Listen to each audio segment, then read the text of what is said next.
The Global Green Growth Institute, working with developing countries to achieve poverty reduction and inclusive, sustainable economic growth. Rubavu district is located in western province of Rwanda. It is known as one of the best touristic destinations in the country with unique attraction sites. The district vision is Rwanda Business and Tourism Gateway, where the main district economic activities are trade, tourism and agriculture. Out of the 6 secondary cities, Rubavu has the highest population density. Currently, the city master plan is under process and will end with a detailed city master plan in mid-July. Ikintu mbona ng'ubudasa mu gutegura iki gishushanyo mbonera cy'akarere ka Rubavu nuko bitaye mu byo kurengera ibidukikije no guhangana n'imihindagurikire y'ibirere, bitaye guteza imbere ubwikorezi budahumanya ikirere, ng'urugero gukora inzira z'abanyamaguru n'abanyamagare, habayemo ubufatanye bw'abantu b'ingeri nyinshi, b'ingeri zose bagiye batanga ibitekerezo kugira ngo nk'akanama tubashe kunoza neza igishushanyo mbonera. Nibona nka opportunity ku rubyiruko, kubera ko nk'umujyi wa kabiri uzunganira umujyi wa Kigali, icya mbere umujyi rumara igishushanyo mbonera kimara gutungana, abantu batangiye kumenya bazubaka, harimo amahirwe menshi, harimo guhanga imirimo mishya nk'urubyiruko rudafite akazi, ku buryo ki bazabasha kubabona amahirwe yo kubona akazi muri navuga ngo za innovation zigenda ziza bitewe n'umujyi uko ugenda ukura. During this review, the Global Green Growth Institute Rwanda Country Program through Green Climate Fund, GCF Readiness, is contributing to this review, where my works as a district technical assistant are stakeholders, workshop preparation and facilitation, technical support on data collection and sharing, base mapping, urban boundaries, urban zonings and designs, and environmental profile. Uruhare rw'abikorera ruzakomeza kuba bufatanye mu gushyira mu bikorwa gahunda zitandukanye zibungabunga ikirere n'ibidukikije, guhanga imirimo n'imishinga bitangiza ikirere, gushyira imbaraga mu guhangana n'imihindagurikire y'ibihe. The many remaining works of this city master plan review are land subdivision plans and the final conceptual and detailed master plan. As way forward, we are looking forward to implement this master plan through green city and ecotourism development.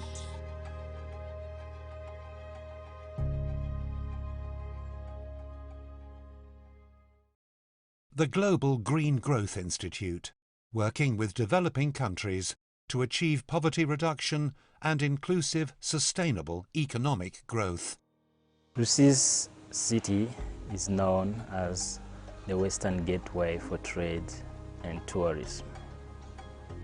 Through GCF Readiness project, GGGI is providing technical support to the district in the revision of the city master plan, which started in November 2018.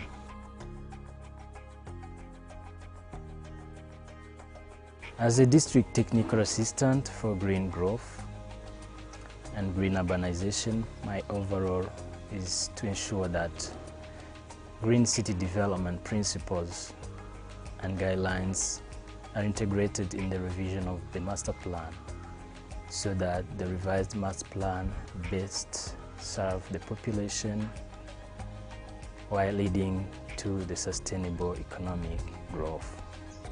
Our expectations are very high because the formal master plan was not enough detailed. It has gaps. It had gaps. It was not easy to implement, even people to understand what to do here or there. So this revision of the master plan comes as we just want it. I am particularly involved in the overall planning process that heads to the identification and conceptualization of green city development projects to stimulate green economic development and investment in Rusizi Secondary City. Imbogamizi ni imyanda iba mu mujyi ari myinshi, ibora n'itabora, ari kwibora ntihagire igikoreshwa, kurabona hano ni myinshi, n'itabora irarunze nayo. Icyo leta yakora nuko yashaka uburyo imyanda ibora ya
working session.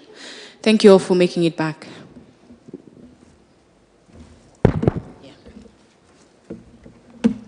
Thank you, Lillian.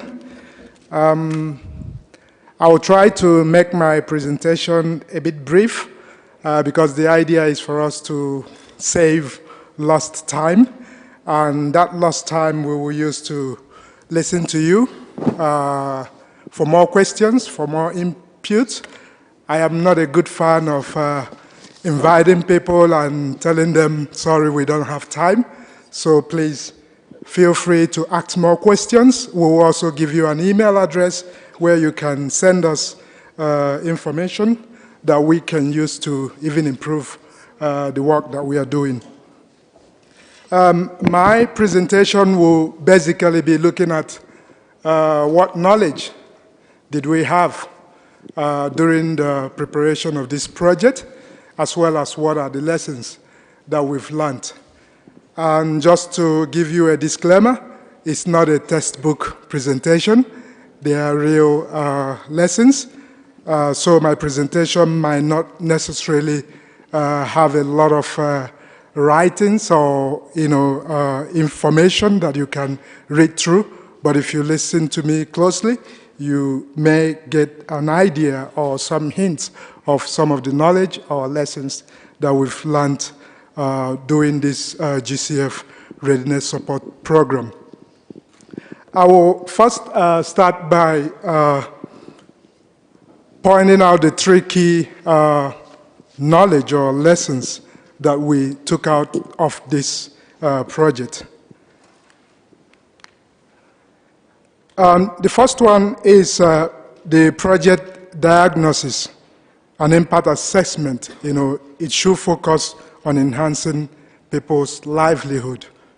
The second one is that documentation and communication of project goals, inputs, and outputs is the foundation to an enhanced or evidence-based project results, and most importantly, continuity. And the third one is that the enablers of green investment, they are closely tied to the impact and the return on investment from the economic, environmental, and social perspective.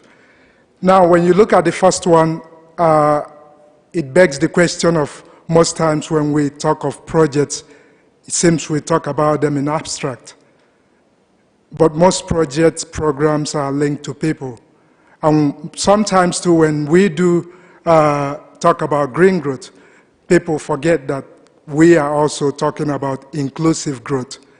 When you look at the past research or data about GDP growth, in the past decade or more, there has been a huge debate on the fact that in most places GDP is growing, but people's livelihood are not being affected, positively or incommensurate to the percentage of growth.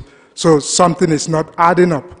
So in green growth, we are talking of people, we are talking of inclusive growth. So let's not make the mistake of thinking that the project is far away from the people. So this project have shown us more than any time that when you put people at the center of whatever intervention that you are going to carry out, then you will understand more that, theory and application needs to really speak to each other for you to have the right result. And of course, when we deal with people, we are dealing with our minds. We are dealing... All this draft material will be submitted. Thank you.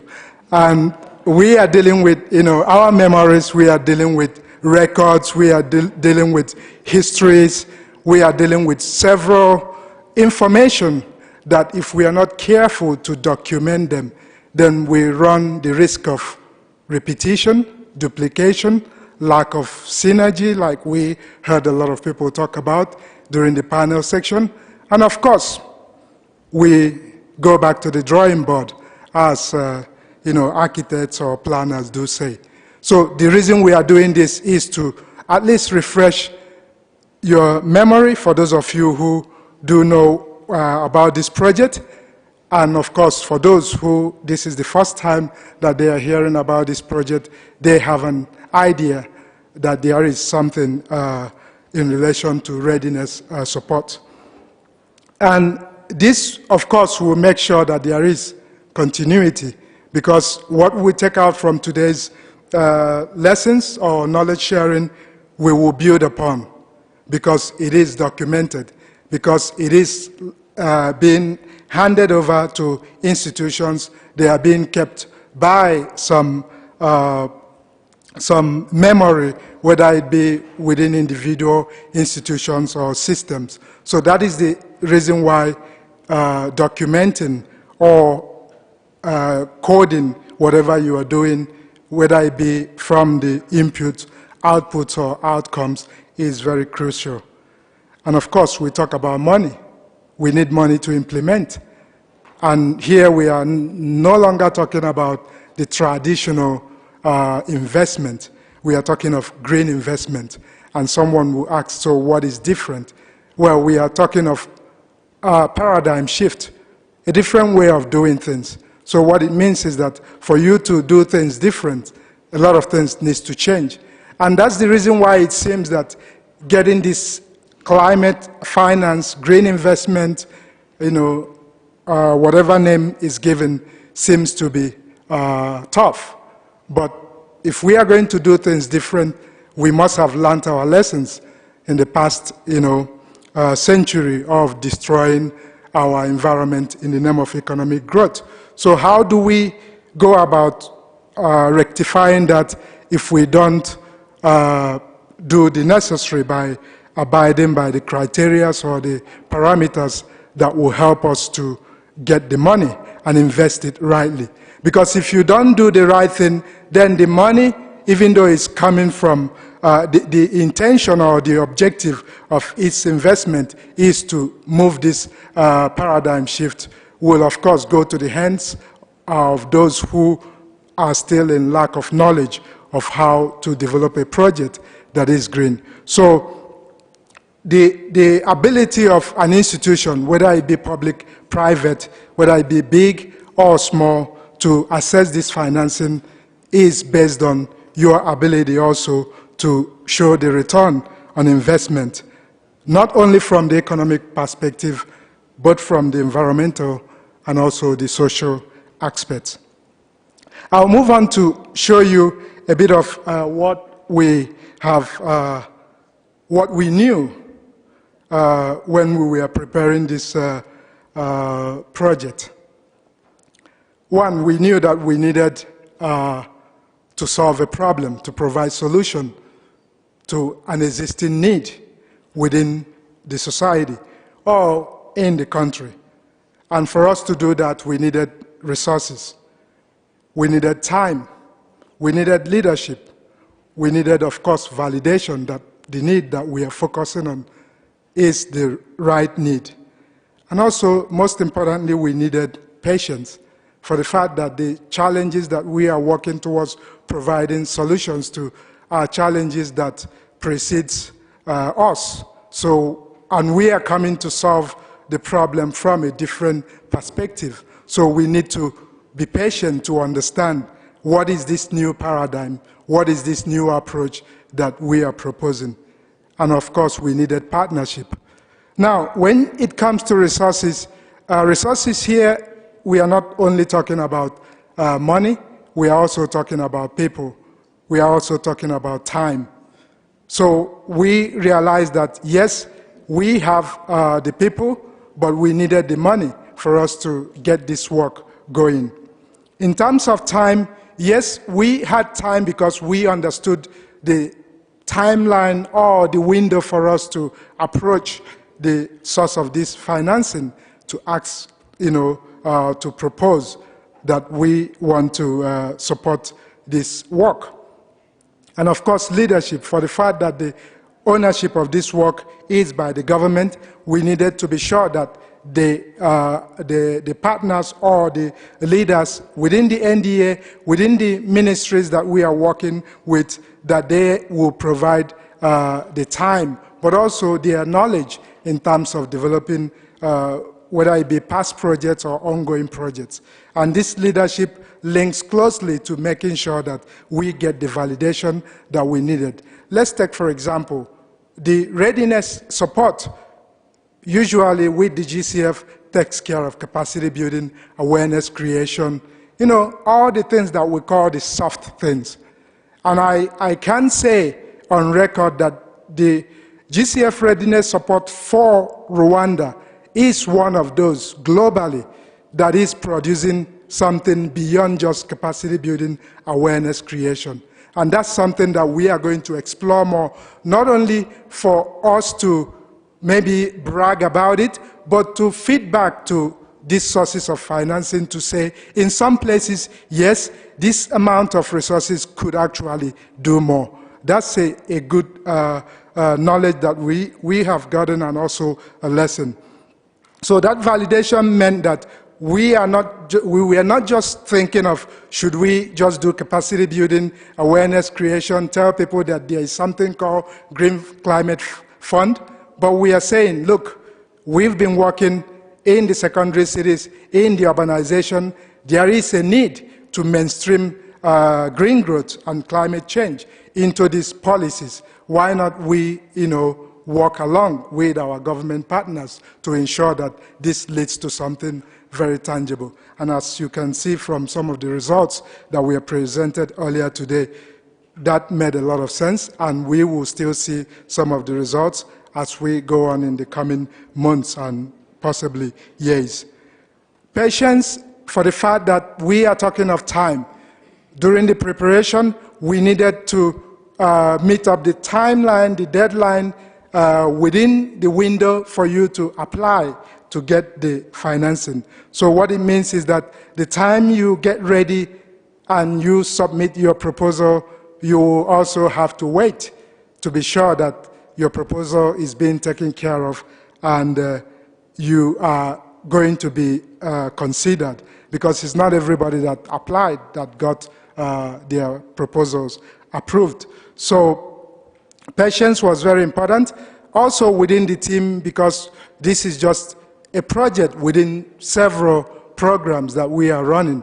And let me just make this statement also, that the work that we've been doing with our partner government here in Rwanda has been going on for years before this project. So this is more like we are, we were raising this project with the NDA, the MININFRA, RHA, the Ministry of Environment, based on what we were already doing. So we weren't thinking, oh, let's try a new ingredient. No, we are saying we've been doing this work, but we know there is a need here, there is a gap here that needs to be taken care of. So that patience, maybe for years that we couldn't find the budget to get this going. I know so many people who were aware of several instances where within the annual plan that these works are being looked at from the budget side. This became also an opportunity to say, now that the resources is there, why not we, collaborate to do it properly? So that patience, I think, yielded to a good result for the fact that the timing matched, because all the institutions knew what was needed. And when the right time came to pass, everyone was of one opinion that looking into the Green Cities work will be the way to go. And partnership here, I wouldn't say much, but a lot of people have talked about the collaboration, how this model should be strengthened and even be explored more beyond just the GCF Readiness project. But one thing that, keeps all this together is the people. One side on the people, but people who work as a team. Now, I'm not talking about GGGI here. I'm talking about a global teamwork, because we are talking of working with the team within the NDA, and within the NDA you have another team that is called the NCT, which you have all learned about the acronym earlier today. We are talking of the teams within RHA, the team in MININFRA. Now, there are teams in the districts that we are working in. So how do you coordinate all this team or all these people for them to work as a team? It's a huge task.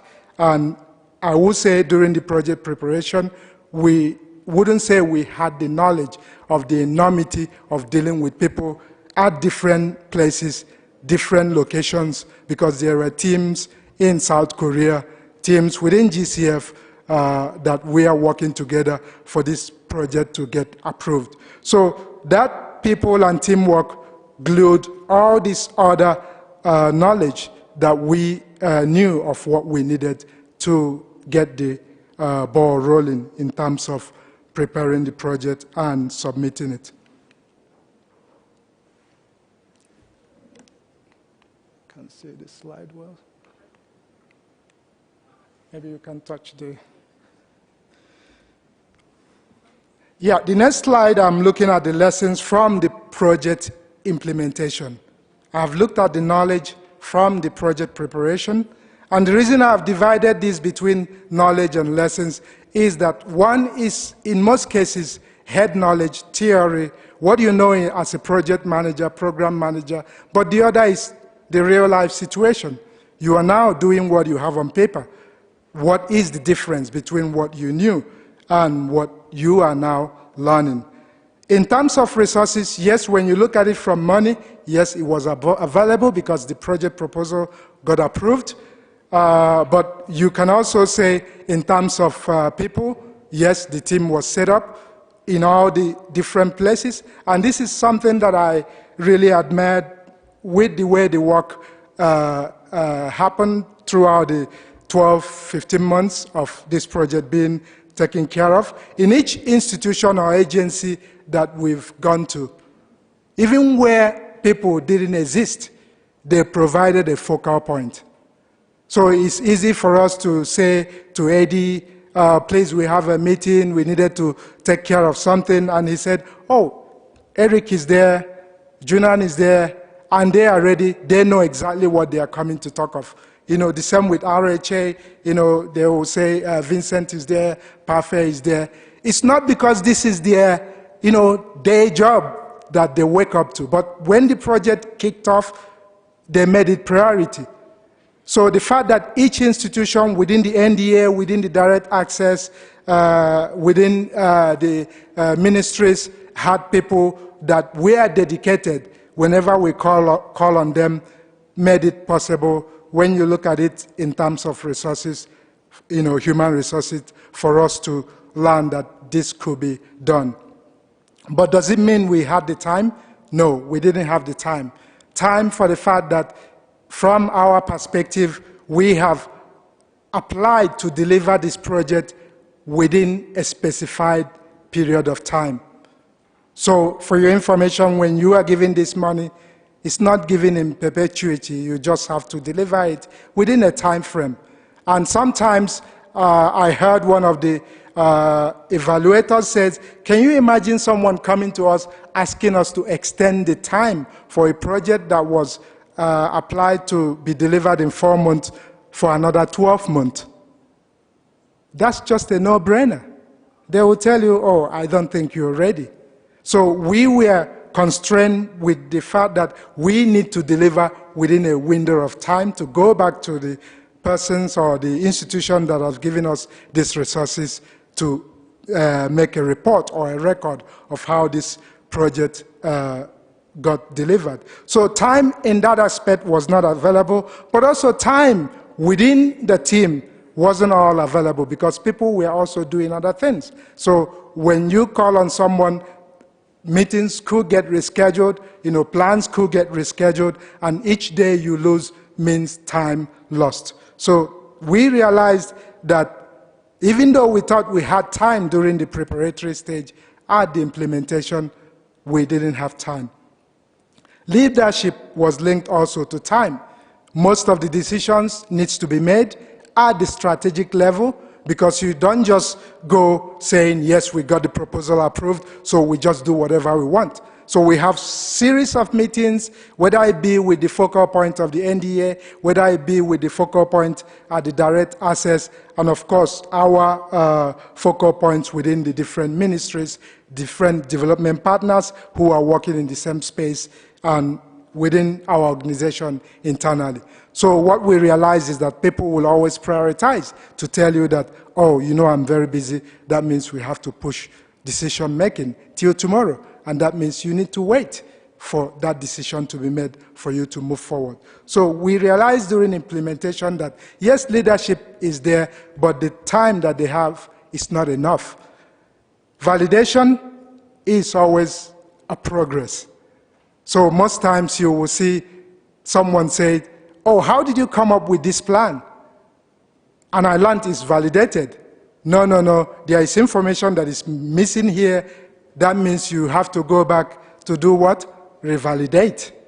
So we also understood from implementation that the project that you have submitted that was validated, what is being implemented, validation becomes even more rigorous because now you are seeing the reality. And the reason behind this is because we are also dealing with people. Remember the first key message, enhancing the livelihood of people. And we also realize that, yes, we have results, but they don't come that easily. They were slow to come. So a lot of things that you expect to happen within the first 3 months drags to the next 6 months and even goes to the 8 months. So that means your patience needs to be tested during implementation. So this is a good lesson that we learned, that if you are looking for results, sometimes it doesn't come immediately within the timeline of your project. And of course, partnership, we also realized, meant different things to different people. So when you talk of partnering with people, people have different agendas, different goals. So your role will be to coordinate, to make sure that everybody comes to the same idea or knowledge. And what again made this possible is the people and teamwork. But one thing that is always a challenge here within people and teamwork is the fact that sometimes the team dynamics doesn't, glue at all time. So what it means is that someone might not be in the right mood to do what he or she is expected to do.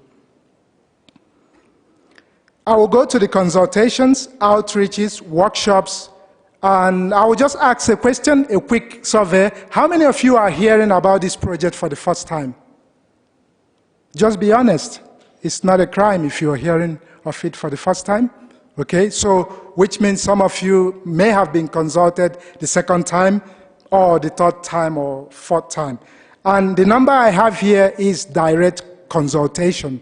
Now, when you look at the presentation made earlier on in the morning in terms of the technical work, the master plan, this will go into thousands of people by the time the project gets done.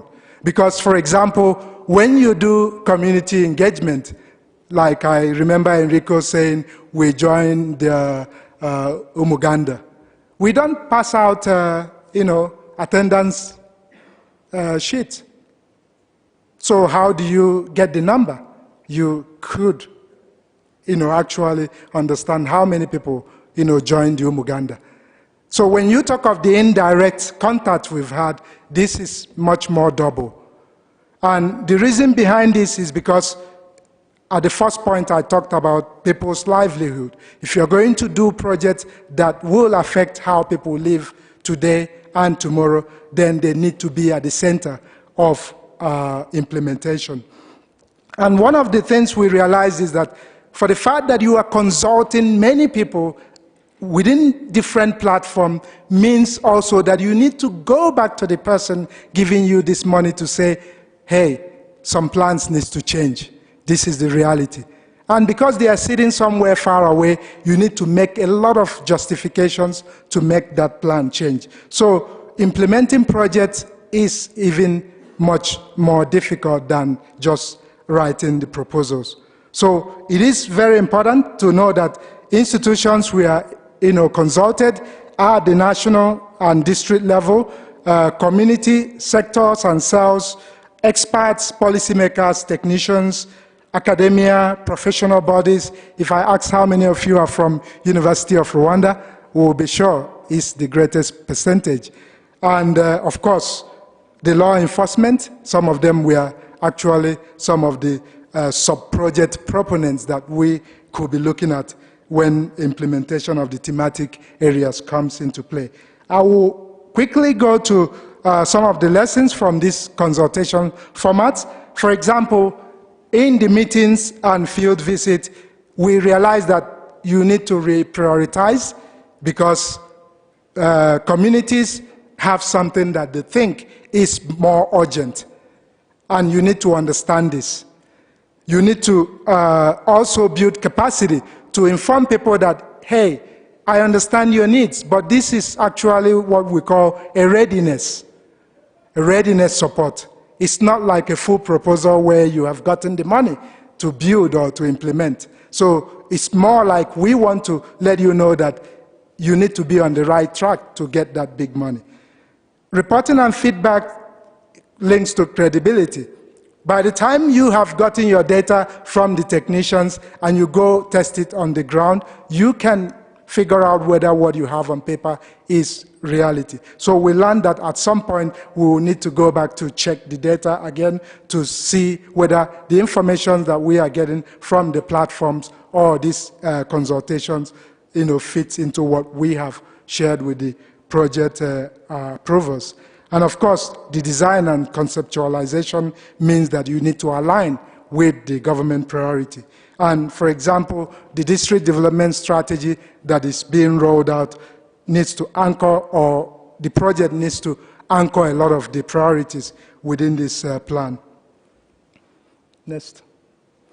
And going to the challenges which I have been talking in between all the other lessons, I also do think that, the resources that we had, even though we thought at the beginning would be enough to take care of things, based on our experience, we understand that it doesn't always meet the needs. But that's why projects should be in continuity. And we also understood that this is process-driven. A lot of people don't like writing proposals. A lot of people don't like, trying to crunch data into meaningful information that you can apply to implementation. A lot of people don't even like to say you need to wait for this period of time for something to happen. So it's process-driven, and that means that you need to go back to people to say this is how it needs to be done. And sometimes, for those who understood it, they will think, why are you repeating this? And of course, communication sometimes doesn't go to the right audience.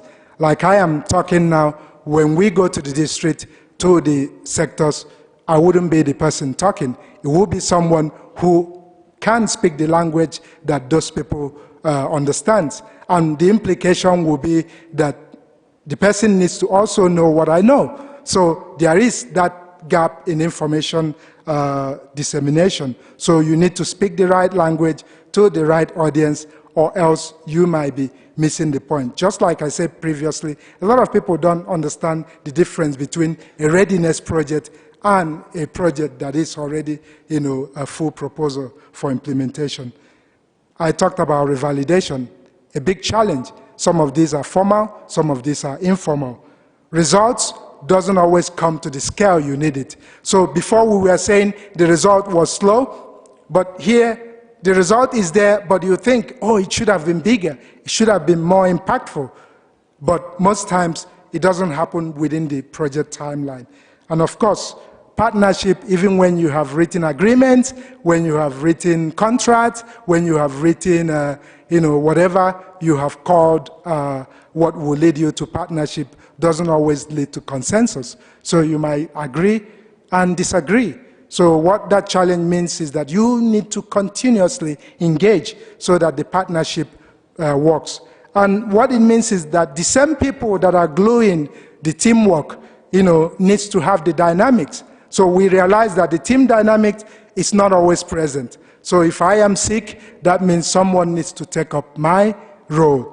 And that my role needs to be done the way I do it, the same with other members of the team. And remember my definition of the team. We are talking of a global team, not only a team that sits in Mininfra or in Rema, but we are talking of teams that sit in Seoul, teams that sit elsewhere around the world. So that dynamics needs to be there. So, but we realize that during this implementation, it's not always there.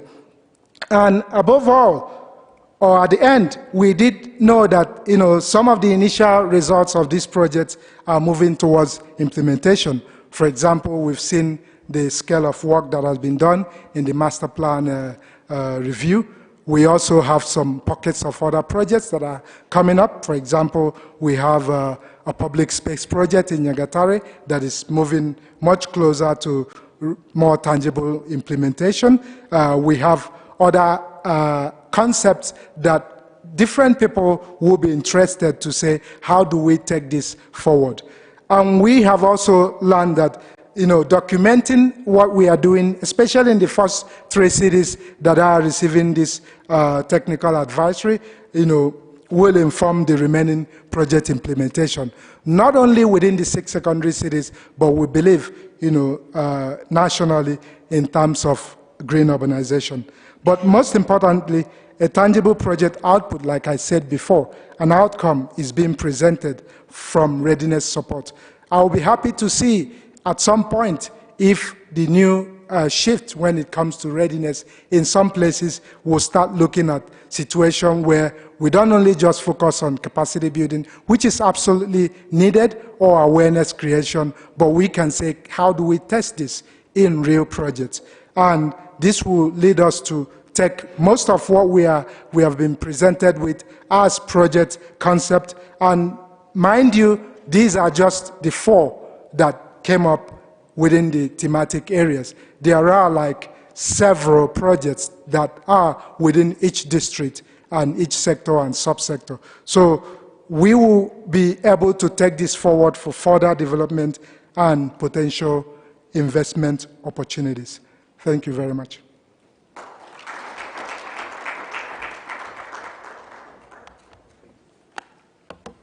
Thank you very much, Daniel.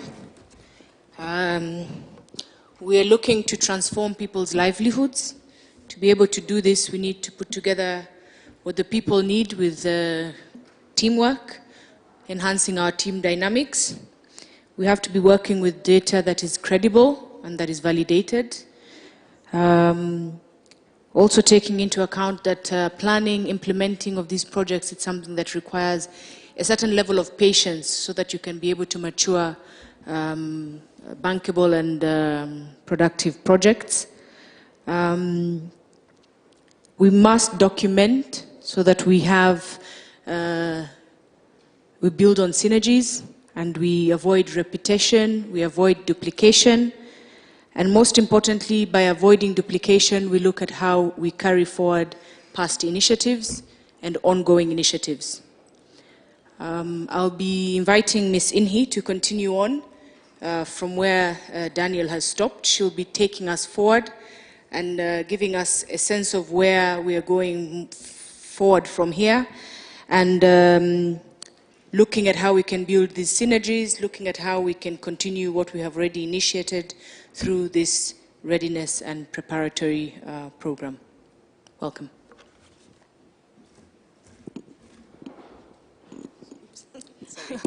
Thank you, Lillian. I'm going to come down from the stage and be more closer to you, since this is the last formal presentation.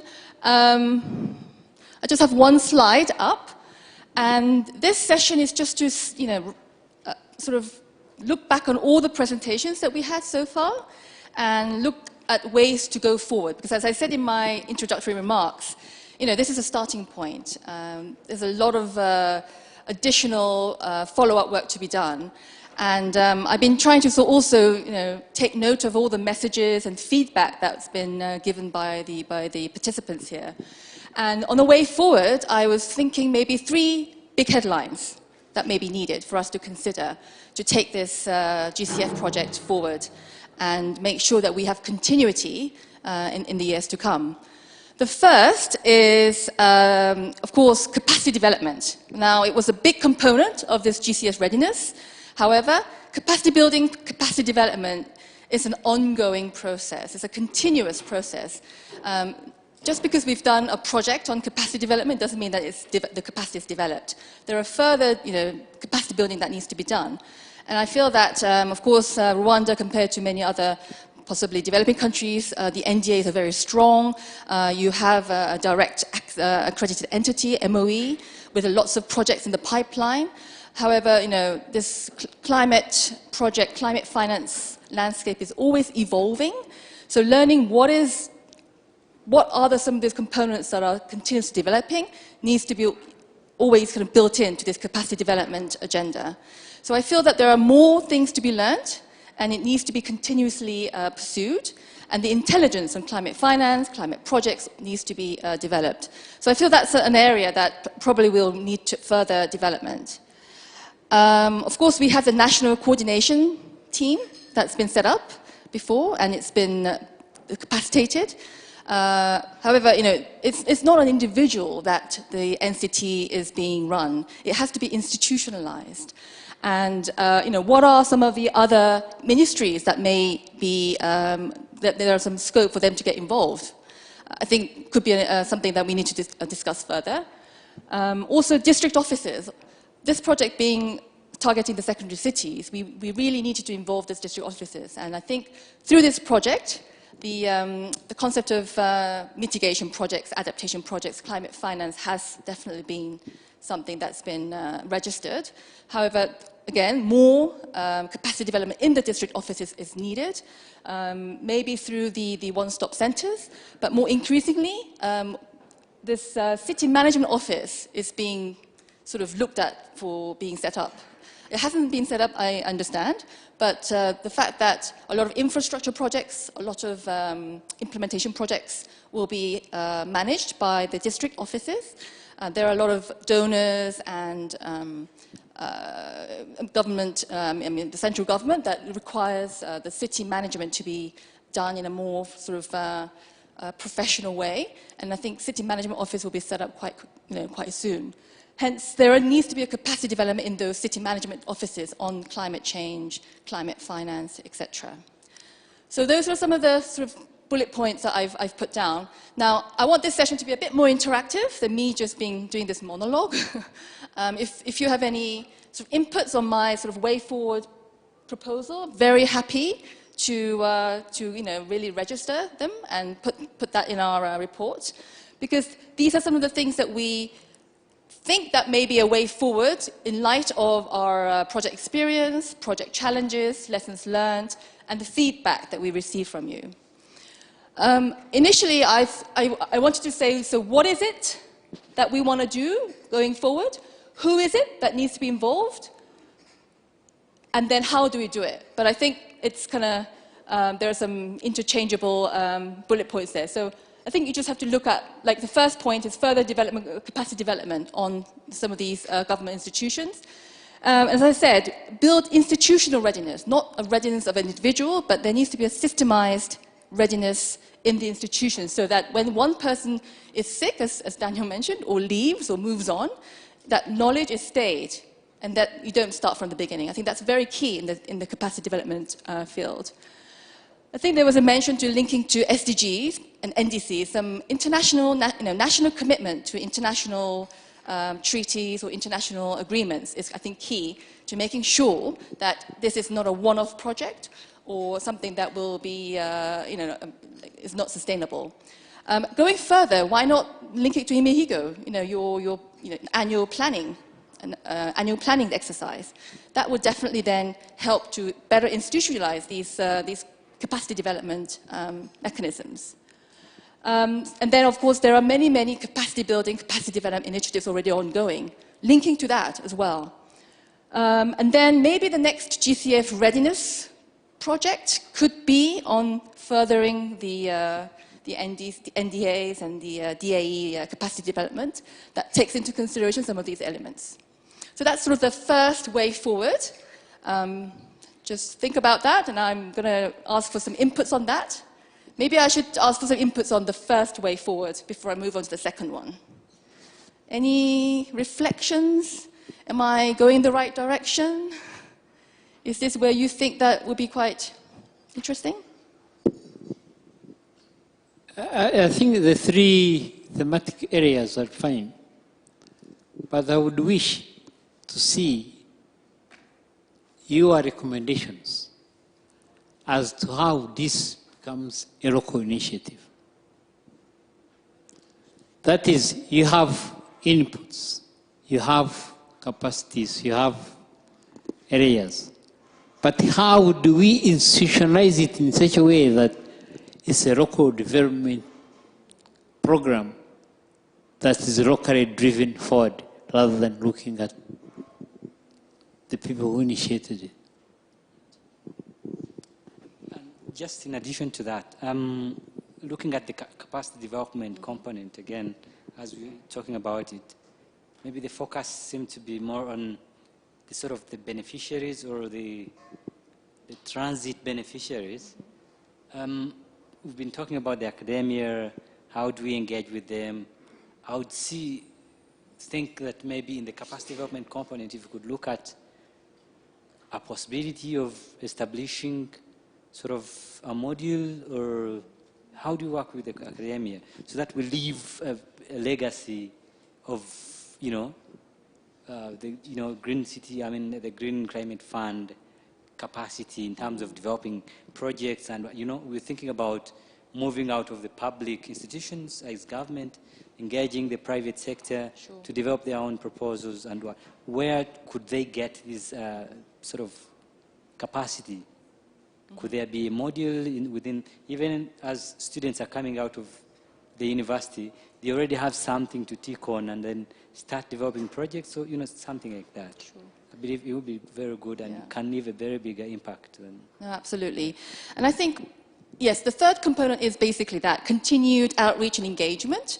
So maybe I was just focusing too much on the first point.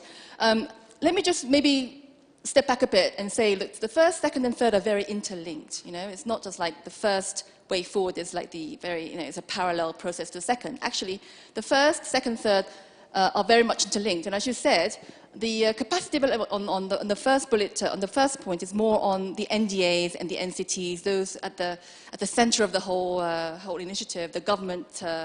The government officials that are at the center of the whole process. Of course, it's going to be the government's role, the partner's role, GGGI's role to help to make the message go right down to the district level, to the local level. And that's where the third component comes in.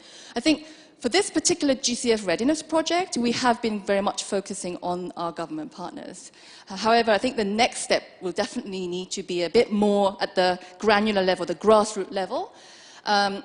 However, that's why we need to continue to engage development partners who are already in that space. It's not just GGGI, doing GCF readiness and green city development.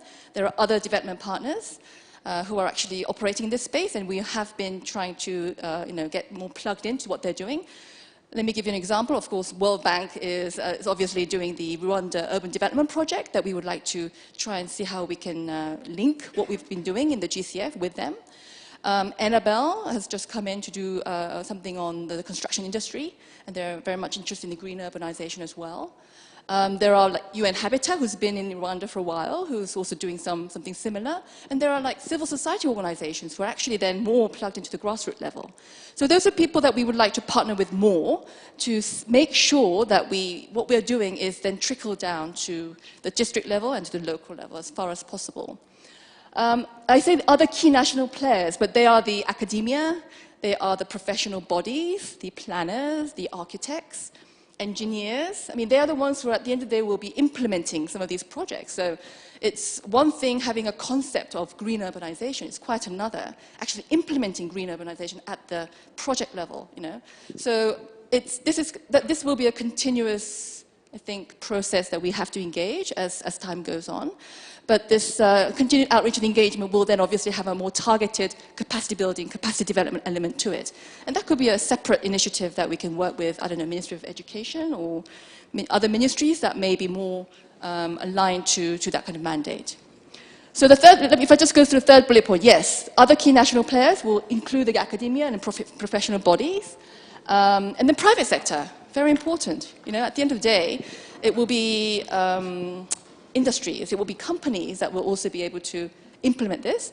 Now, we are sort of working with the Private Sector Federation, PSF, as our sort of gateway to private sector. At the same time, the Cleaner Production and Climate Innovation Center, CPCIC, is another sort of gateway to private sector. So we are trying to engage a little bit on the more association level, but going forward, to urbanize in a green way, you would need green materials and other green services and products.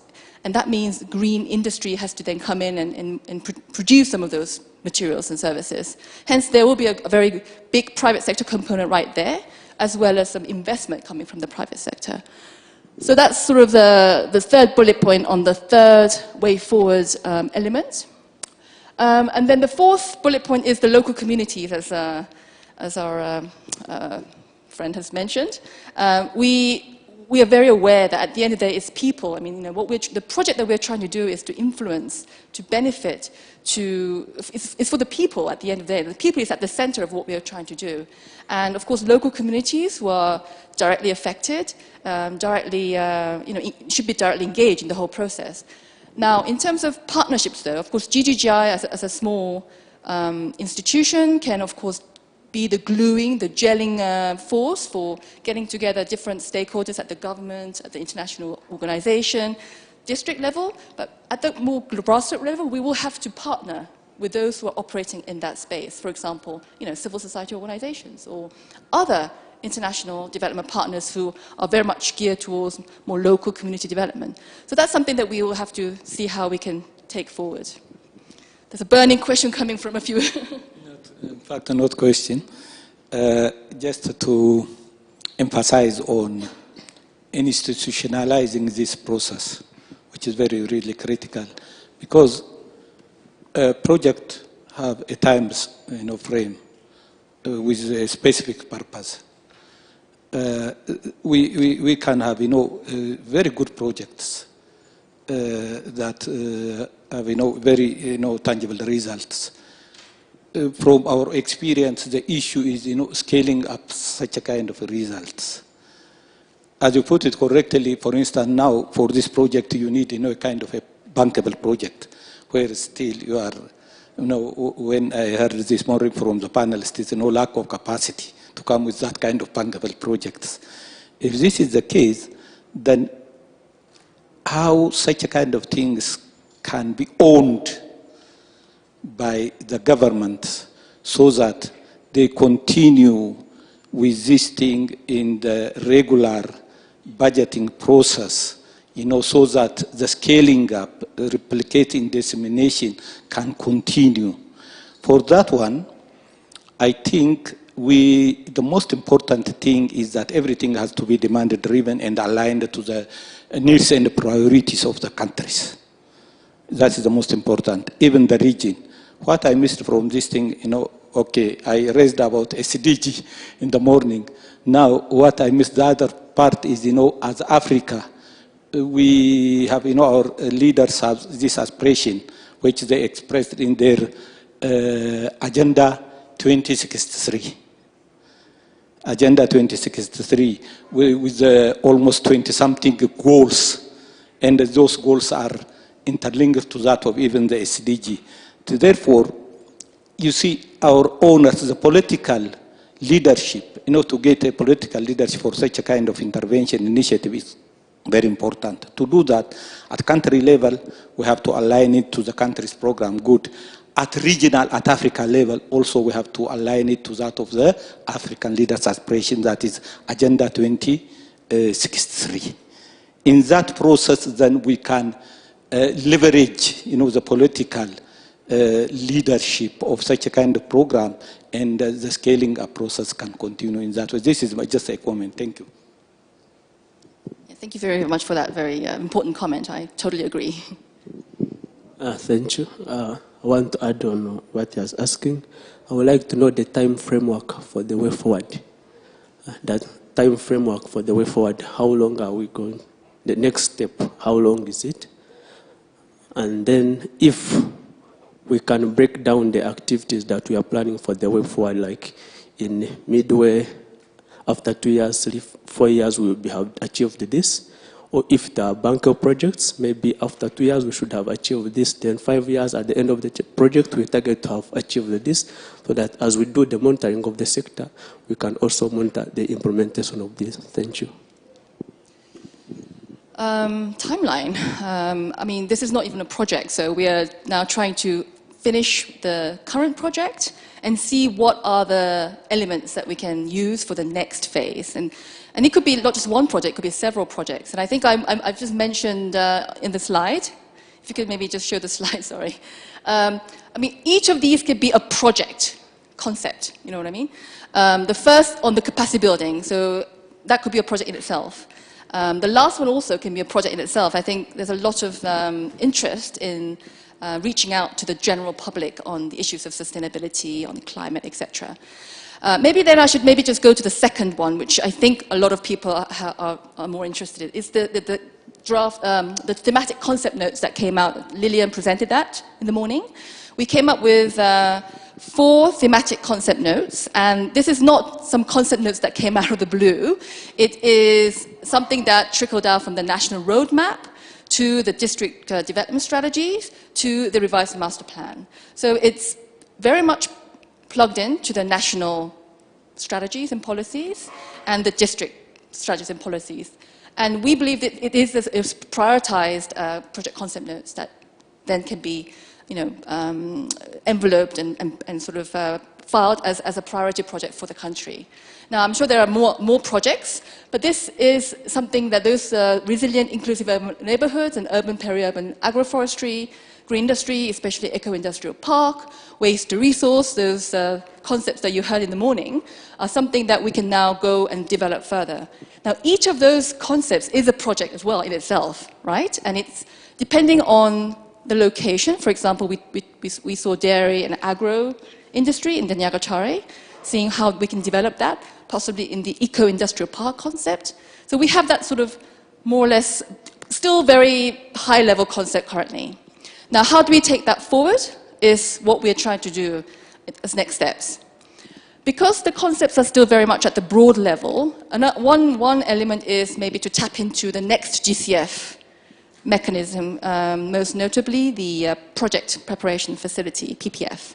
I think you may have recalled seeing the presentation slide with different windows of financing within the GCF. Now, what PPF will do is to help us do some pre-feasibility studies or feasibility studies, but I think we will probably need some funding for pre-feasibility studies at this stage. So we may tap into a PPF envelope within the GCF to look at one or more of those thematic concept notes. That could be a very concrete project that will have a timeline and, you know, a team that would be assembled, etc. However, we're also interested in some ongoing national initiatives. I mean, because we work with Mininfra very closely, you know, we get to meet with other sort of development partners coming in to implement their project. For example, the World Bank Rwanda Urban Development Project. I think it was briefly mentioned. The first phase is nearly coming to an end, and the second phase is now starting from quite soon. And part of their work is to implement, you know, actually construct, put some stuff on the ground. I think it's been mainly feeder roads, rainwater drainage systems in the first phase, but I understand things may be, you know, they're a bit open to other projects. Now, why not use some of the thematic concept notes that came out from this project? So we can work on that, so that there is some concrete project on the ground that's there after we finish this. There are also FUNEWA. I mean, we mentioned this morning. You know, there is FUNEWA, the Rwanda Green Fund, that can also potentially fund some maybe smaller projects. And through the district finance mechanism, LODA, you know, we can use some of the financial mechanisms from the LODA or the district offices to implement some very maybe low capital cost projects as well. So I think we have to look at some different menus of options to actually implement some of the things that came out from this work, as well as other you know, related work. That's why I think synergizing and coordinating with different initiatives is key. And I think we did lose a few of our participants, but we did have quite a few participants from our development partners, from the building material, not manufacturers, SCAT, you know, they produce bricks. So from varied stakeholders came this morning. And the reason that we invited all these different stakeholders is to ensure that we're aligned in the common vision that we're striving towards. So yes, we should make most of the existing mechanisms as far as possible. And then where there is a particular need and a niche, we will go for additional financing from the GCF. But there's like other international global finance mechanisms, you know, the adaptation fund, if it's very geared towards adaptation, the climate investment fund, you know. So there are quite a few of these funding mechanisms out there that we can tap into, but I feel that we have to be aware of all the different mechanisms out there and then match what is most matchable or most you know, caterable to the project that we're looking at. So that's sort of the way forward that we're trying to propose. Questions, comments, ideas?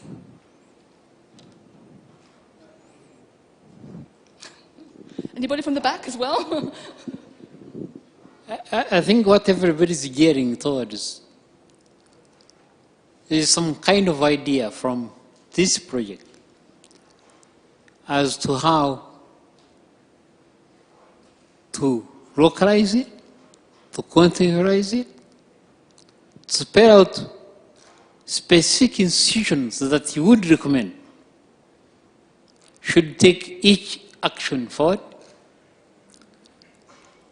Is it by the district? Is it by the ministry? Is it by NGOs, higher education institutions? So that even if it comes to a specific project, it has somebody to take advantage of. It has somebody to carry it forward. But making sweeping recommendations, are you making them to GGII? Are you making it to the secondary cities? Are you making it to a specific ministry? How would you operationalize the recommendation that you are making? Right.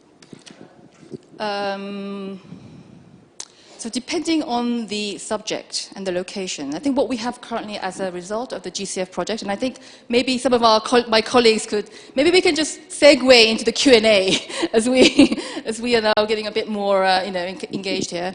As we said, this is a readiness project. It's not a full project finance project by the GCF. It's not like a World Bank project where you have a very concrete infrastructure that you want to build in a particular city, in a location. This is a readiness project. What that means is that it's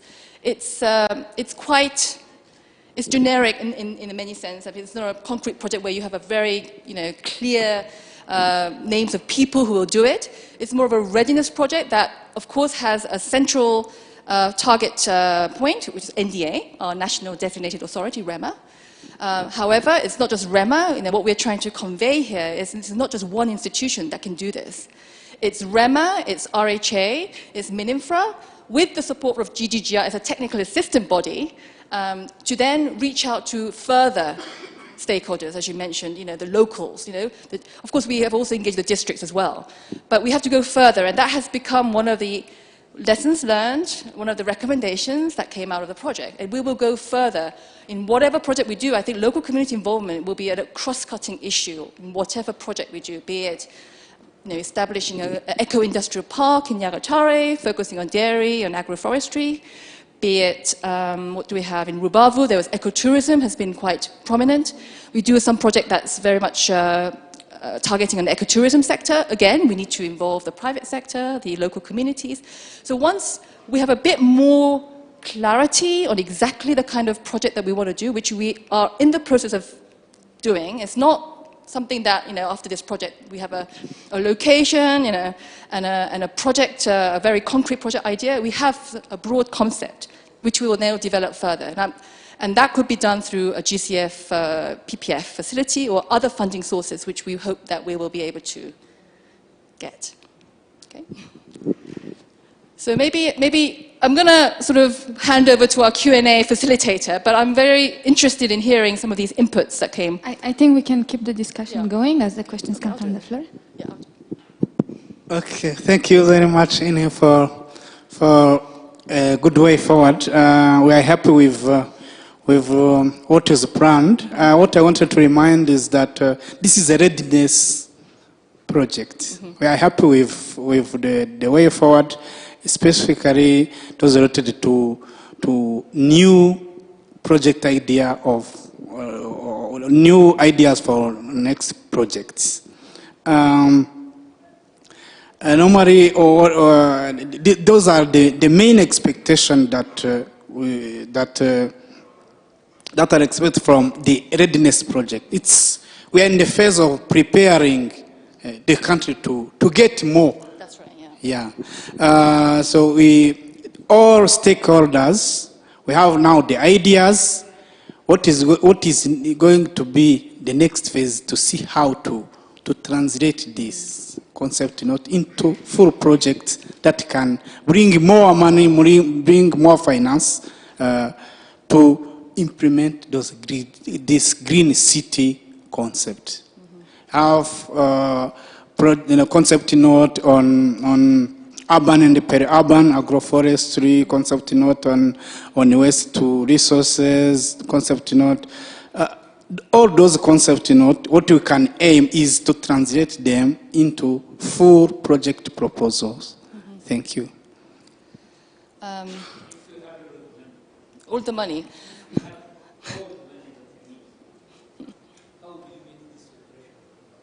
Oh, if we have all the money, I think that's it's a matter of sitting together and doing roles and responsibilities and timelines. I think it's the funding that we we have. Why I think is an appropriate question is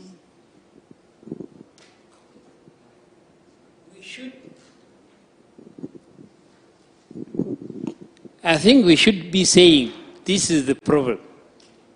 In order to solve it, we need ABCD. And it should be done by XYZ. Rather than saying, I will wait for the money and look for what to use it.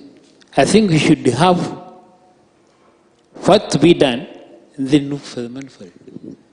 Yes, absolutely. And I think that's where we're going, to be honest. We said that what is needed is, I think, and why we need it, is it should be at the center.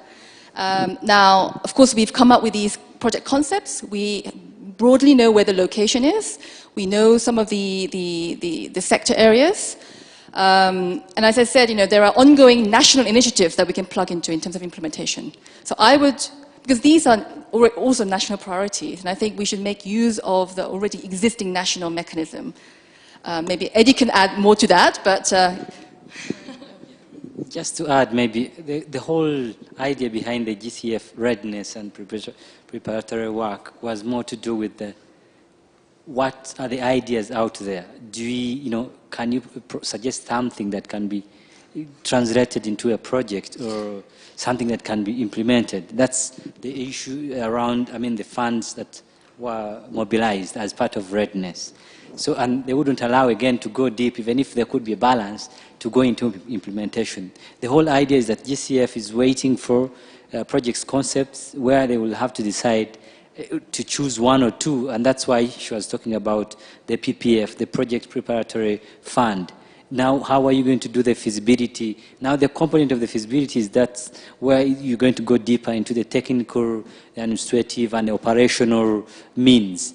And when you come out with a tangible thing, then you go back again to mobilize funds. And for the moment, there are opportunity, of course, it's right to say that let's not look at a focus, and she's right because she showed a lot of sources and all mechanisms that can be used. But it could be an opportunity to say that, well, now that we have these concepts, and, well, we have maybe the national budget support and that sort of thing, we can try to engage with the districts also to be aware, as they are, about these project concepts. In any case, there could be other opportunities to sort of mobilize money, be it through the national treasury or any other source. Then GGGI is back again to support in terms of even preparing the terms of references and anything around the feasibility. So the whole thing is to do with, we have the idea is there, and, but we need to come out of the idea now to real implementation, and that's where the gap is. And this is the next step as far as this program is concerned. Yeah, thank you. Thank you, Eddie, for that. Yes, so if we maybe go to the next stage of maybe project preparation facility stage, we will then map out the key stakeholders and we will engage them in being the part of the project team who will implement it. So this is, unfortunately, these things don't happen overnight. It's a very long process, and urbanization is a very complex and complicated and multi-stakeholder field. So we have, the coordination really is key, and we've witnessed a lot of challenges in the coordination area. So I think getting the coordination right is absolutely a must, so that you kind of avoid a bit of headaches and challenges down the line. Yeah, so I think that's where we want to go. I think you have to ask your question. Not a question. Yes, actually, I wanted to add on Eddie, what Eddie explained. Coming back on what Daniel said, we have to differentiate a readiness project and a project which has the tangible activities to implement on the ground. This readiness project, the aim of this readiness project is to take us to this next phase of having implementation on the ground. And it's very good that we have now the project concept notes that will be developed into full project proposals that will be implemented, will be funded and implemented on the ground. I would like to invite people maybe to understand more, to refer to this title of the project. It's readiness and the preparatory support to implement the green city development projects. We have now the idea of those green city projects, the concept notes. RHA, Mininfra, NDA, REMA, accredited entity, it's our task now to take those ideas of the projects and translate them into full projects that will have the tangible activities being implemented on the ground. Just this. Thank you. Thank you very much for that. Indeed. I think as a lot of people are now looking for, like, what does that mean? You know, what's the real next step? Well, I think, from a concrete perspective, maybe we should look into the PPF envelope. Take one of the 4 concept notes and really develop a PPF proposal. I think that's something that we'll be looking into very closely, so that there's something, a concrete follow-up project that will come. At the same time, waste to resources, greening industry, these are some very interesting concepts that the donors like to fund, like the likes of the European Commission, or even like bilateral governments like the Italians or the Luxembourg. They're very interested in these topics, and of course we can develop the concept note further so that it looks like a bit more of a sort of a proposal, and then suggest some funding for those kind of concepts as well. So it's not just GCF that we're targeting here. It's, as I said, all types of financing mechanisms, including national mechanisms. I think that's sort of the way forward. And to do that, I think it's very important, again, to coordinate, synergize, not reinvent the wheel, and try and get this done in a more sort of collective and cohesive way as possible. Are there any other burning questions before we may have to... Oh, yes, William. Thank you. I think mine won't be wrong. Just want to commend that all the outcomes of this readiness are really good, and we need to pursue the implementation stage that we are now going to enter into. Mine was just, this is a GCF readiness and preparatory support.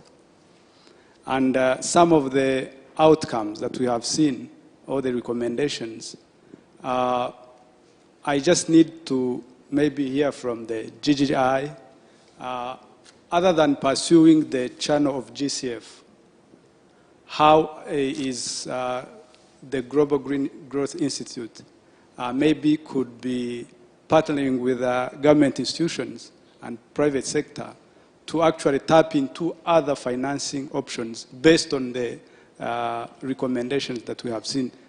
Specifically, how can we pursue other funding sources with the help of GGI to get more fund for implementation of these concepts that we have seen?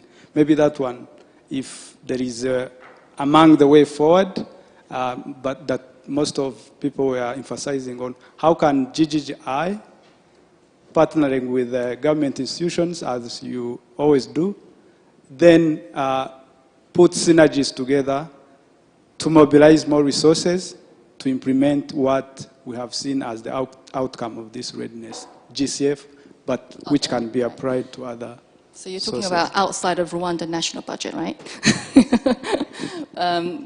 Yes, of course, we would like to look at some internal ongoing mechanisms as a first step, and that's why we're also trying to work more closely with Mininfra as well as the World Bank. RUDP, it's there, the money's coming, we want to make use of that to implement some of these concepts if possible. For additional financing, yes, GCF is one of the options, but as I just mentioned, there are some bilateral government that are potentially interested in funding some of these concepts. Waste management, for example, could be one of them that we could package a little bit more and put forward to some of our bilateral donors. By bilateral donors, we mean the likes of Italy or some Scandinavian countries. Or because GGI, as an organization, we also have a partnership unit that interacts with them on a regular basis, and they're interested in a particular country on a particular sector, and we can always be ready to present these sort of concepts. Of course, there are other initiatives like IKI, there's more sort of a request for proposal type of mechanisms, which we are, as GGO, we're sort of not very active in that field because there are other consulting companies that may be better catered to, get money from the request for proposal type of mechanisms, but that is another source that could potentially we can tap into. We may actually do a bit more of a scoping on potential sources out there that could actually be more in line with the 4 areas that we presented. Maybe that's one of the next steps that we should note. But yes, I think next step is maybe going a bit more into detail, exactly what are the sources, how are we going to do it, with whom, etc. So thank you for that, William.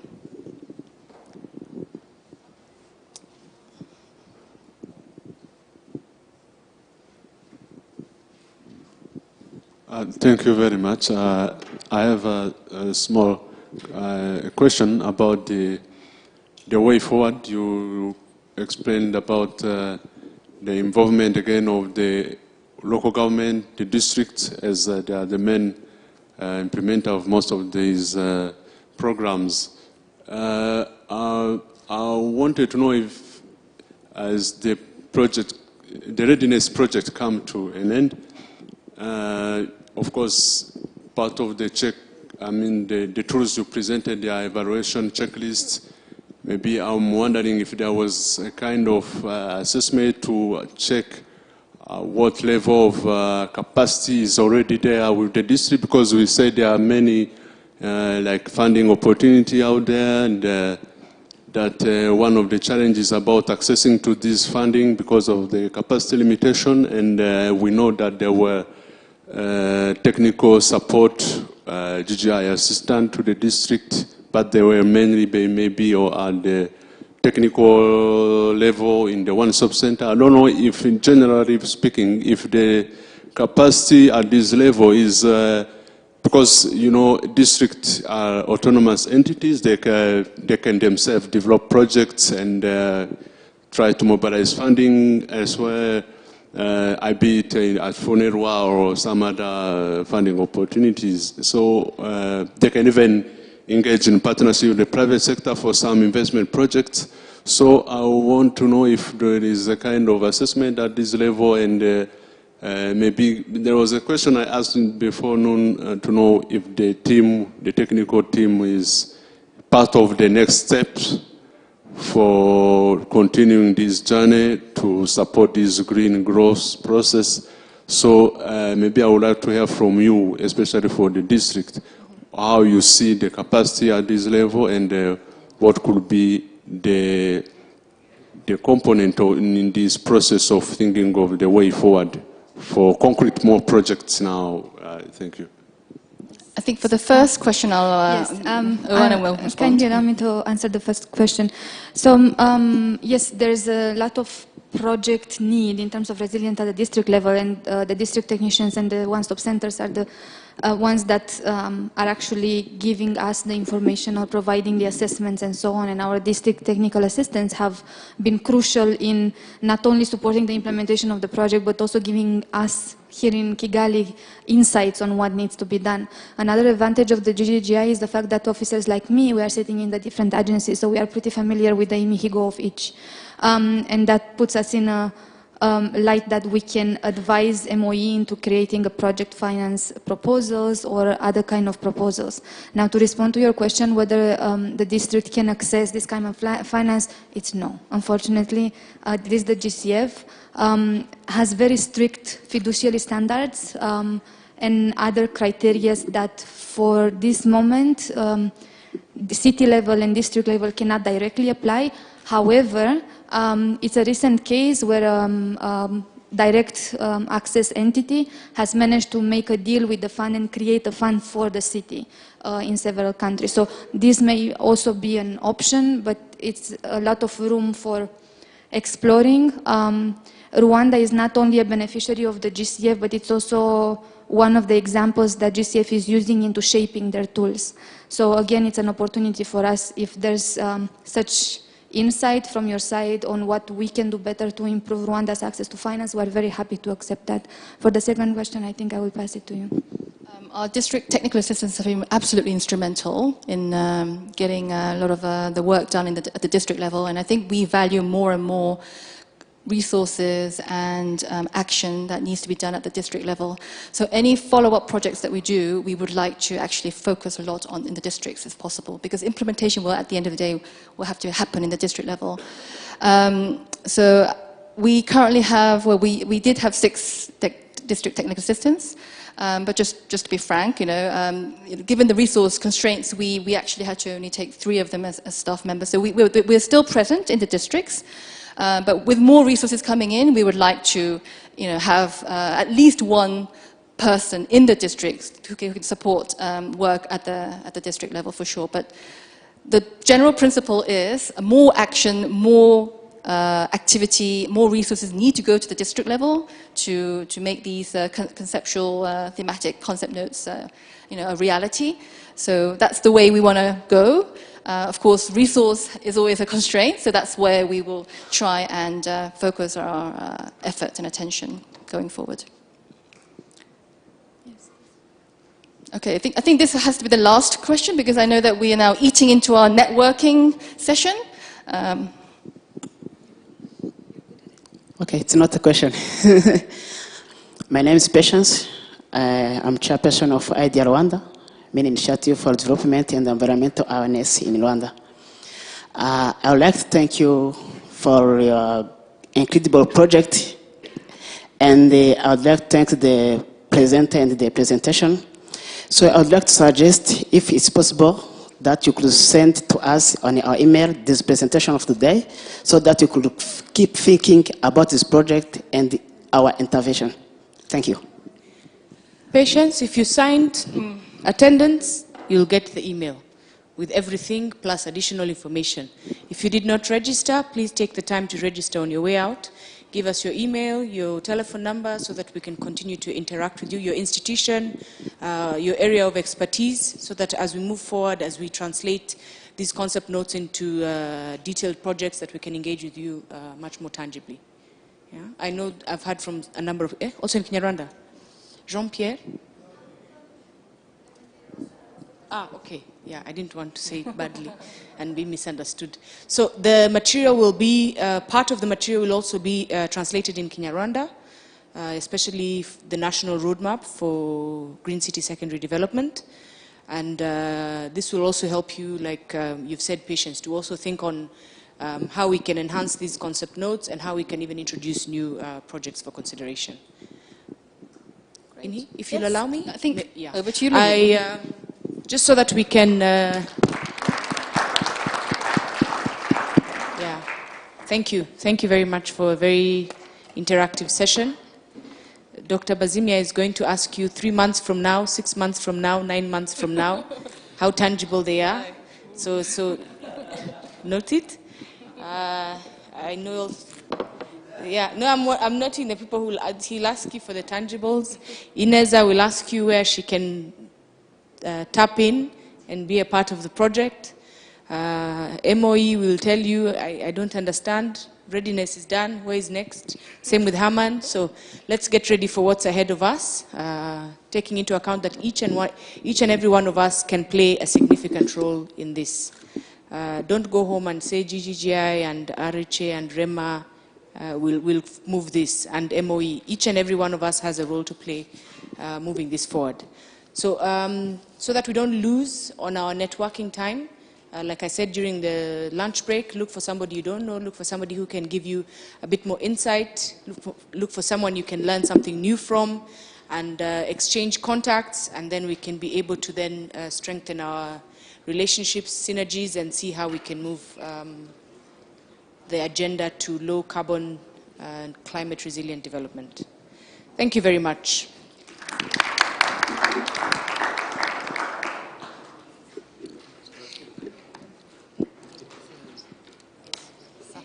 For networking, just outside,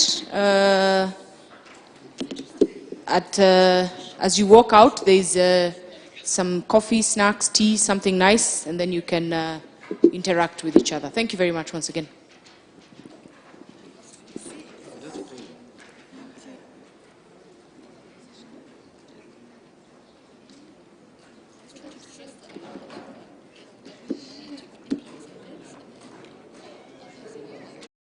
The Global Green Growth Institute, working with developing countries to achieve poverty reduction and inclusive, sustainable economic growth. Rusizi City is known as the Western Gateway for trade and tourism. Through GCF Readiness project, GGGI is providing technical support to the district in the revision of the city master plan, which started in November 2018.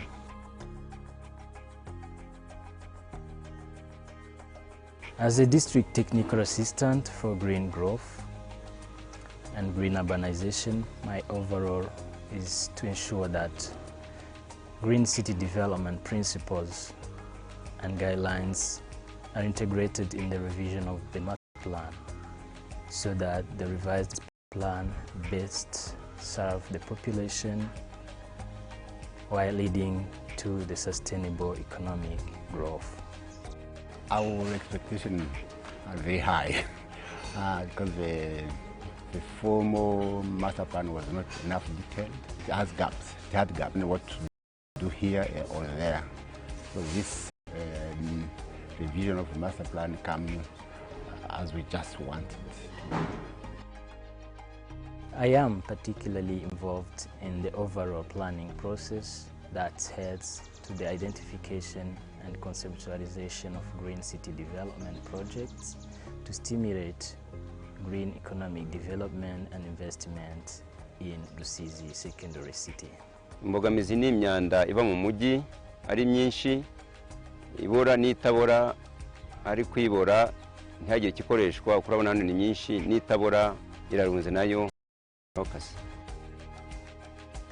Currently, the revision of the master plan is at the background studies stage, which will be followed by the conceptual and detailed planning, as well as the development of transformative green city strategies and projects conceptualization towards the final detailed master plan to be completed by April 2020.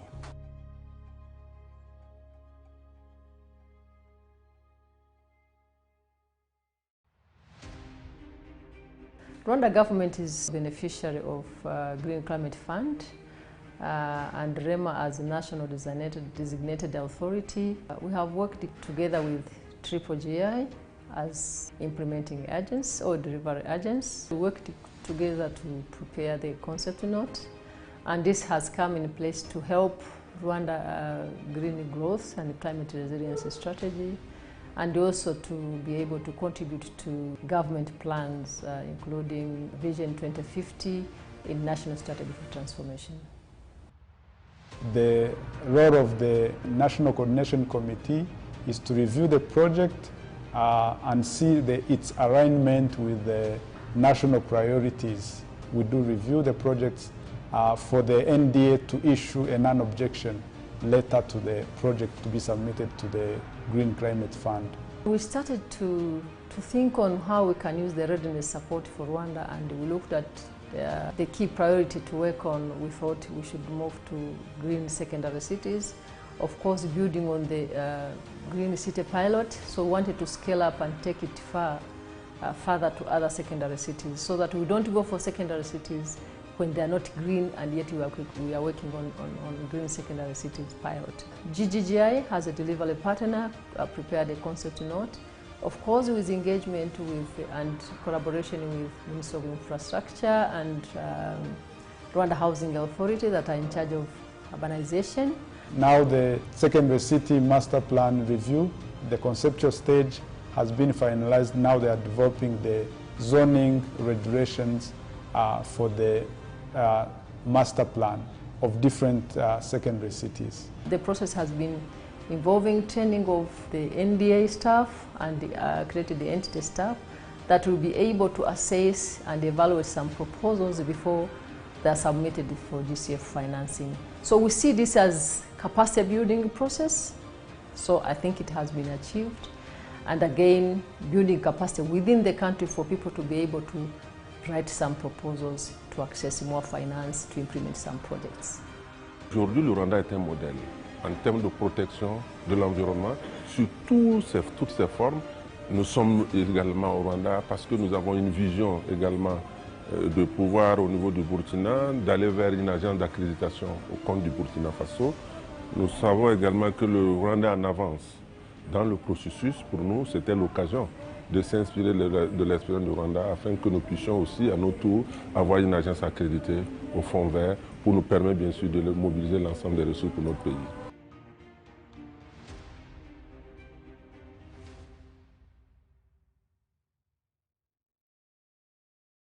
The Global Green Growth Institute, working with developing countries to achieve poverty reduction and inclusive, sustainable economic growth. GCF Readiness project commenced in Hue by 2018 in the month of November, where we took the inception report, including the data collection on the existing city development, master plan that were still in place. We tried to capture the existing data so that we can start with a background of what is the existing situation in the city of Hue. Gahunda ya master plan nshyashya ni ukuvugurura iya mbere. Ibya mbere harari hateguwe gukorerwa ibikorwa by'ubuhinzi, ariko ugasanga muri iki gihe ari ibikorwa by'imiturire. Ibyo rero nibyo bikenewe kuvugurura kugira ngo ambara ubuhinzi hakomeze aho ubuhinzi, ahagenewe ibikorwa by'imiturire aho iby'umuturire, kuvugurura ibiti bijyanye n'igihe bitangiza ibidukikije nabyo bigaterwa n'ubundi bushyashya. So far we are now working on the conceptual master plan. We have tried to go on ground to see what should be the real boundary of the city based on the stakeholders' suggestion, the needs of the community. We tried to involve different stakeholders, including the PSF, those from private sectors. We want to make sure that everything is captured in the process of reviewing this master plan for Hue. Uruhare rwacu nka PSF turashaka gukora ibintu bisa naho ari cotisation ya buri mucuruzi. Dushaka gushinga ikigega tukora ko cyagira imbaraga, no tugashaka uburyo dukora ikintu kiri global kinini gishobora gutanga akazi. Harimo byinshi turimo duteganya ibijyanye n'ubukerarugendo, ibijyanye n'ibyo byo gutumiza ibintu hanze, n'ibindi bintu duteganya byo gushaka uburyo twakora projet zo koroza abaturage kugira ngo duhuze icyaro n'umujyi, kugira ngo tubashe kugira ngo tugire ikintu byibura dushingira tuvuge ngo mu karere ka Huye hari igikorwa iki n'iki umuntu aje ahashaka yahasanga. By the time we are working on this conceptual master plan, we hope we are going to present the findings to the same district development committee that you have set, that follow every time we want to discuss on something. We call the same people and show what you have found on the ground. We will now wait for the interim report, and finally we'll have a final master plan, detailed master plan for this Hue city. Icyo twiteze nuko baduteguriramo ahantu mire touristique, hano ari ubucuruzi, iyo mihanda nayo kandi yanatangiye gukorwa y'abanyamaguru mu mujyi, kugira ngo ejo itazavanga hajya gukorerwa igikorwa ugasanga icyo kintu atari cyo cyagenewe.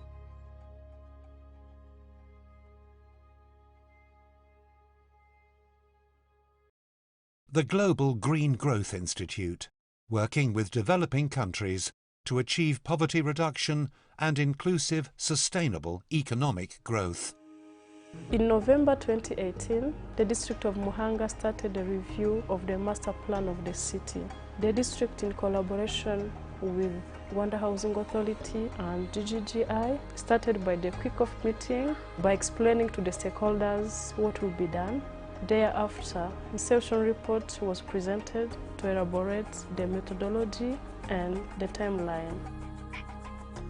As a district technical assistant, I've worked with the project coordinator, collecting data, organizing 7 consultation meetings and documenting the discussion. Maintenant que nous allons avoir un master plan, et j'espère que dans 5 ans, dans 10 ans, j'espère qu'on va mettre les infrastructures nécessaires. Je m'attends à voir une image de la ville qui est meilleure, qui respecte tout ce qu'il faut avoir dans la ville. Currently, background studies, development of concept city plan are done, whereby consultation meetings have taken place and involved many stakeholders, including women, private sector, youth, development partners. En fait, il faut commencer par le changement des mentalités, la façon dont les gens avaient l'habitude de circuler. Ce n'est pas nécessaire que tout le monde ait sa propre voiture ou bien que chacun roule sur sa propre moto. Il faut privilégier en fait, le transport en commun. Si nous nous déplaçons dans des grands minibus, ça c'est mieux. Aussi, on peut privilégier aussi le transport par des vélos qui n'ont pas de moteur. Comme ça, il y a moins de pollution. On peut aussi privilégier le fait de marcher à pied. C'est moins polluant quand même. Mais il faut que tout le monde soit conscient qu'il doit mettre sa pierre pour que en fait, la ville de Muhanga devienne une ville verte. The way forward is the district to complete the zoning plan together with the detailed city master plan, display to the community and approve it. After approving it, the WebGIS will be established so that the general community will access the city master plan.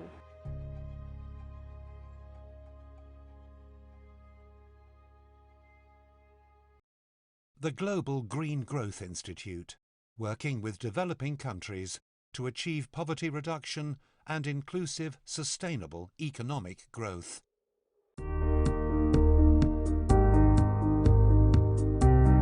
My name is Andrew Kavera. I'm a district technical assistant in Musanze district. Musanze district has been proven to be one of the secondary cities growing to be an ecotourism city. The reason why it's an ecotourism city is because of the potentialities that it bears. These potentialities have attracted national and international tourists to come into the district, but all this has also led to another aspect of the population increasing. This population increase has led to what we would call a rapid urbanization increase.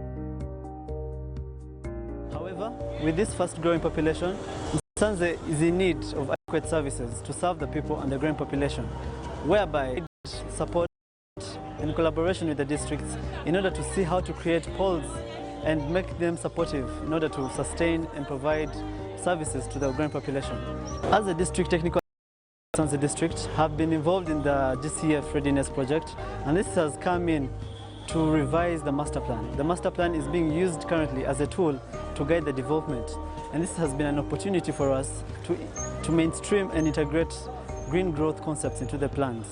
This has been done by involving different stakeholders, starting from the district executive committee down to the district planning.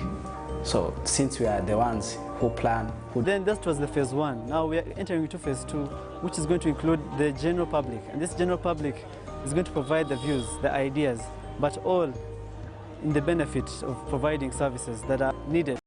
And on my side, I will continually be involved in the administration and coordination works, making sure that the planning process is inclusive, protects the environment and the agricultural zones, and supports densification with non-motorized transport while increasing rural-urban linkages, among others.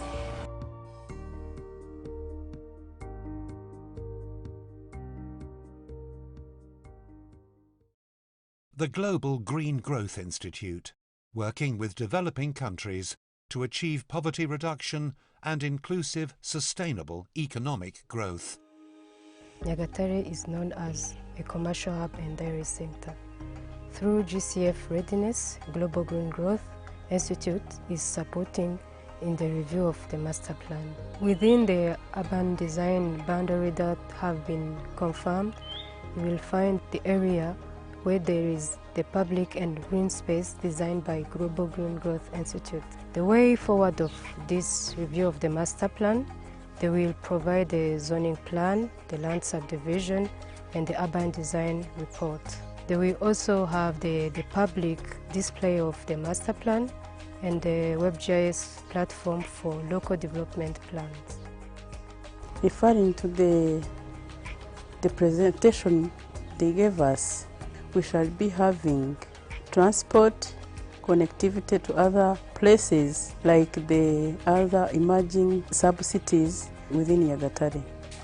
As a woman in the agricultural sector, we shall be having the opportunity to promote our agricultural sector, as the Nyagatare is going to be an industrial city.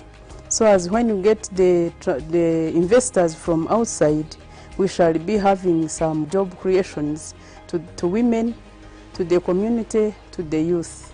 The role of PSF is to work with the business people, being spokesperson for the business, getting them together in associations to group them together, advise business people to invest in different areas. We are going to have industrial park, we are going to have different investment. So one is to look at the investors, to the investor to come and invest. Two is to get the community look into different investments like agriculture, industry like processing, so that at the end of the day, the business community entering into different activities will in turn make the vibrant city.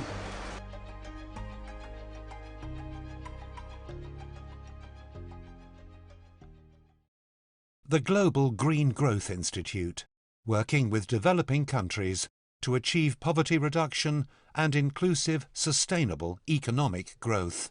Economic activities are trade, tourism and agriculture. Out of the 6 secondary cities, Rubavu has the highest population density. Currently, the city master plan is under process and will end with a detailed city master plan in mid-July. mbona ngudasa mu gutegura iki gishushanyo mbone y'akarere ka Rubavu ni opportunity ku rubyiruko kwereka nk'umujyi wa kabiri uzanganira umujyi wa Kigali. Icyambere umujyi rumara igishambona n'ikimara gutungana, abantu batangiye kumenya bazubaka, harimo amahirwe menshi, harimo guhanga imirimo mishya n'urubyiruko rudafite akazi ku buryo ki bazabasha kubona amahirwe yo kubona akazi muri ya navango za innovation zigenda ziza bitewe n'umujyi uko ugenda ukura. During the review, the Global Green Growth Readiness is contributing to this review, where my preparation and facilitation, the many remaining works of